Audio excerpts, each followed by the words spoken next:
Hi, welcome to Anandhi's kitchen. இன்னைக்கு நம்ம இந்த வீடியோவில் என்ன ரெசிபி பார்க்க போகிறோம்னா காளான் பிரியாணி. அதை வந்து நம்ம நார்மலாக எப்பவுமே வீட்டில் செய்கிற மாதிரி செய்யாத இன்னைக்கு செட்டிநாடு காளான் பிரியாணி எப்படி செய்யுதுன்னு பார்க்கலாமா? வாங்க அது வீடியோக்குள்ளே போகலாம். இப்போ நம்ம வந்து கேஸ் ஆன் பண்ணி வச்சுக்கணும். இப்போ இதுக்கு தேவையான நம்ம மசாலா ஃப்ரை பண்ணி எடுத்துக்கலாம்.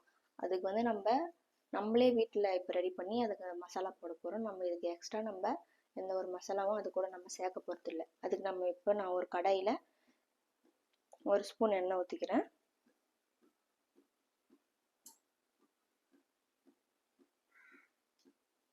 இப்போ நான் இதுக்கு தேவையான கசகசா, காரத்துக்கு ஏற்ற மாதிரி 2 காஞ்ச மிளகாய், முந்திரி பருப்பு, கடல் பாசி, நட்சத்திரப்பூ, பட்டை, ஜீரகம், சோம்பு 1 ஸ்பூன், கிராம்பு, தனியா, ஏலக்காய் இதெல்லாம் இப்போ நம்ம இந்த கடாயில் போட்டு வறுத்து எடுத்துக்கலாம்.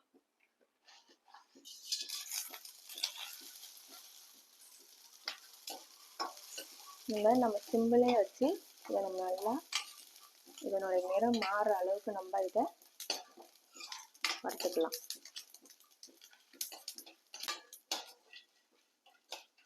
இப்போ இந்த அளவுக்கு இந்த நிறம் மாறினதுக்கு அப்புறம் நம்ம அடுப்பை ஆஃப் பண்ணிடலாம். ஆஃப் பண்ணிட்டு இதை ஒரு 5 நிமிஷம் நம்ம ஆற விட்டுடலாம். நான் இப்போ வந்து இந்த பவுலில் இந்த 200 கிராம் அளவுக்கு நான் பாஸ்மதி அரிசி எடுத்திருக்கேன். உங்களுக்கு தேவையான நீங்கள் சீரக சம்பா அரிசி எடுத்துக்கலாம், இல்லை வீட்டில் நம்ம நார்மலாக யூஸ் பண்ணுற அரிசியை கூட நீங்கள் எடுத்துக்கலாம். இதை வந்து நம்ம இப்போ ஊற வச்சு கழுவி எடுத்துக்கலாம். இதை பிரியாணிக்கு செய்யறதுக்கு முன்னாடியே நம்ம ஊற வைக்கக்கூடாது. நம்ம பிரியாணி ஸ்டார்ட் பண்ணும்போது நம்ம ஊற வச்சு செஞ்சோனாக்கா அது சாப்பாடு ரொம்பவும் குழையாது, நம்ம மீடியமான பதத்தில் சாப்பாடு நம்மளுக்கு வெந்திருக்கும். இப்போ இதை நம்ம வந்து கழுவி ஊற வச்சிடலாம். இப்போ நம்ம இந்த மசாலாவை வறுத்து வச்சிருந்தோம் இல்லையா, இதை இப்போ ஆறிடுச்சு. இதை இப்போ நம்ம மிக்சியில் அரைச்சி எடுத்துக்கலாம். இது நம்ம ரொம்ப நைஸாகவும் அரைக்கக்கூடாது, கொஞ்சம் குறைன்னு அரைச்சி எடுத்துக்கலாம். இப்போ நம்ம இந்த மாதிரி இந்த அளவில் நம்ம குறைன்னு அரைச்சி எடுத்துக்கணும். நம்ம இந்த வெங்காயம் நல்லா வதங்கும் போது ஒரு பச்சை மிளகா சேர்த்துக்கலாம். நம்ம ஏற்கனவே அதில் காஞ்ச மிளகாய் சேர்த்துக்கிறதுனால நம்ம இது காரத்துக்கு ஒரு பச்சை மிளகா போதும். உங்களுக்கு தேவைன்னா நீங்கள் 2 பச்சை மிளகாயோட நீங்கள் சேர்த்துக்கலாம்.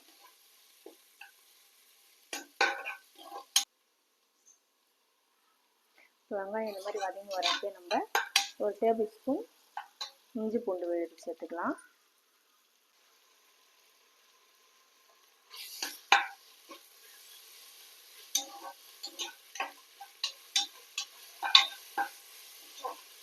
அந்த பச்சை ஸ்மெல் போகிற வரைக்கும் நம்ம இந்த மாதிரி வதக்கி விட்டுடலாம்.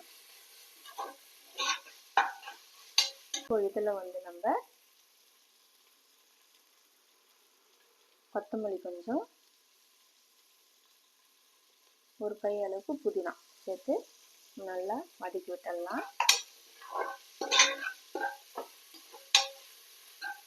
மீடியம் சைஸ் 2 தக்காளி கட் பண்ணி வச்சுருக்கேன். நீங்கள் பெரிய தக்காளி இருந்தால் ஒரு தக்காளி போட்டால் போதும்.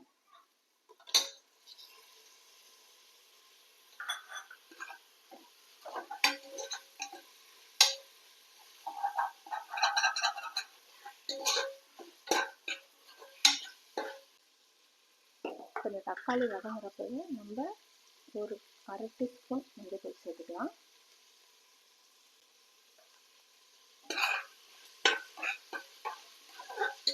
தக்காளி நல்லா குழஞ்சி வந்ததுக்கப்புறம் தான் நம்ம காளான் சேர்க்க போகிறோம்.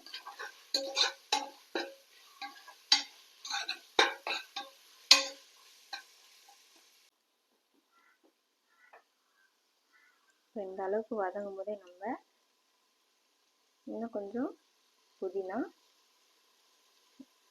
ஒரு கை அளவுக்கு நம்ம கொத்தமல்லி சேர்த்துக்கலாம். இதெல்லாம் போட்டு நல்லா வதங்கினதுக்கப்புறம்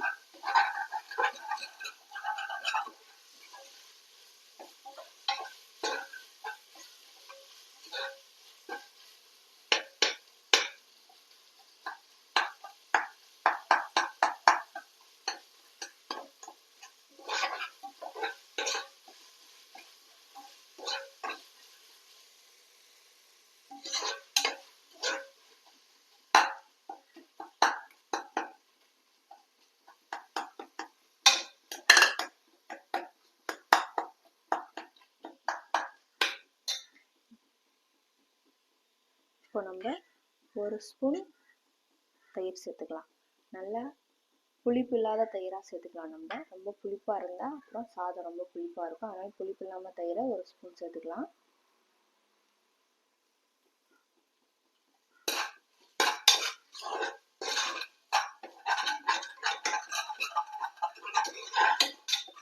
தயிரை போட்டு நல்லா நம்ம எண்ணெய் பிரிஞ்சு வர அளவுக்கு நல்லா நம்ம வதக்கி விட்டுடலாம்.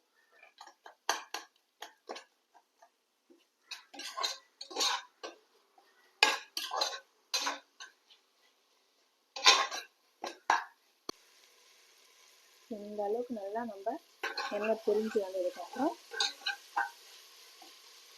இந்த அளவுக்கு வெங்காயம் தக்காளி வதங்கி நம்ம போட்ட பச்சை மிளகாய் எல்லாம் வதங்கினதுக்கப்புறம் இப்போ நான் ஒரு 150 கிராம் காளான் கட் பண்ணி வச்சுருக்கேன். இதை நம்ம சேர்த்துக்கலாம்.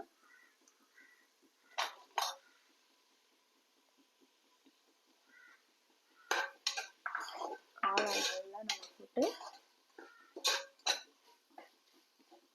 கிளறி விட்டுக்கலாம்.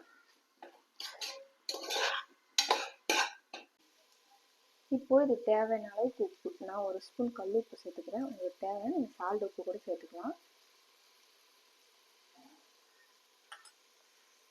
போட்டு நம்ம நல்லா இந்த அளவுக்கு நம்ம நல்லா கிளறி விட்டுடலாம். இப்போ காளான் நல்லா வதங்கிச்சு. நல்லா எண்ணெய் பிரிஞ்சு வர அளவுக்கு நம்ம இந்த காளானை நம்ம வதக்கி விட்டுட்டோம். இதில் நம்ம வறுத்து அரைச்சி வச்சிருக்கோம் இல்லையா, இப்போ இந்த பவுடரை நம்ம இதில் சேர்த்துக்கலாம்.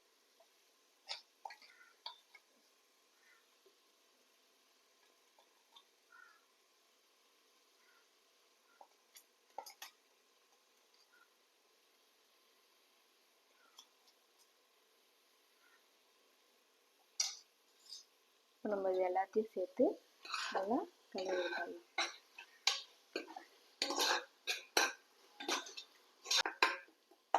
இப்போ இந்த அளவுக்கு நம்ம காளான் வெங்காயம் தக்காளி அந்த மசாலா போட்டது எல்லாம் நல்லா இந்த அளவுக்கு வதங்கி வந்ததுக்கப்புறம் நம்ம பாஸ்மதி அரிசி ஊற வச்சிருந்தோம்ல, அதை நம்ம இப்போ தண்ணி இல்லாமல் இப்போ நம்ம இதுலேயே சேர்த்துக்க போகிறோம்.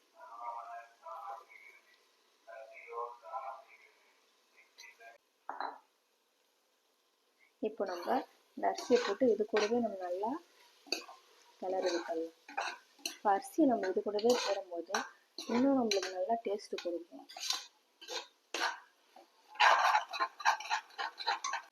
இப்போ இந்த அளவுக்கு நம்ம இதை நல்லா கிளறி விட்டுட்டு அரிசி அந்த மாதிரி கிளறி விட்டுடலாம். இப்போ நம்ம இந்த பவுலில் நம்ம இப்போ அரிசி போட்டோம். இப்போ இந்த பவுலில் நம்ம 2 பவுல் தண்ணி ஊற்றிக்கலாம். நான் சுடு தண்ணி நல்லா கொதிக்க வச்ச தண்ணி சேர்த்துக்கிறேன். இப்போ நான் இதை ஒரு விசில் விட்டு சிம்மிலே வச்சு கொஞ்ச நேரம் ஆஃப் பண்ணிட்டேன். இப்போ ஒரு 10 நிமிஷம் கழிச்சு நம்ம இதை ஓப்பன் பண்ணி பார்க்கலாம்.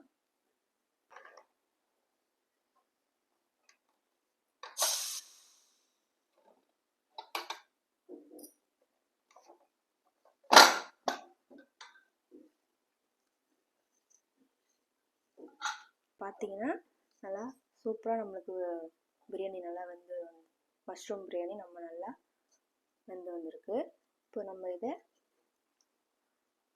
ரொம்ப உடச்சி விடக்கூடாது. நம்ம பொறுமையாக நம்ம இதை ஓரத்தில் நம்ம கிளறி விட்டோம்னா சூப்பரான ஒரு மஷ்ரூம் செட்டிநாடு ஸ்டைலில் காளான் பிரியாணி ரெடி. இதை அப்படியே சுட சுட நம்ம எடுத்து நம்ம தட்டில் நம்ம சர்வ் பண்ணனாக்கா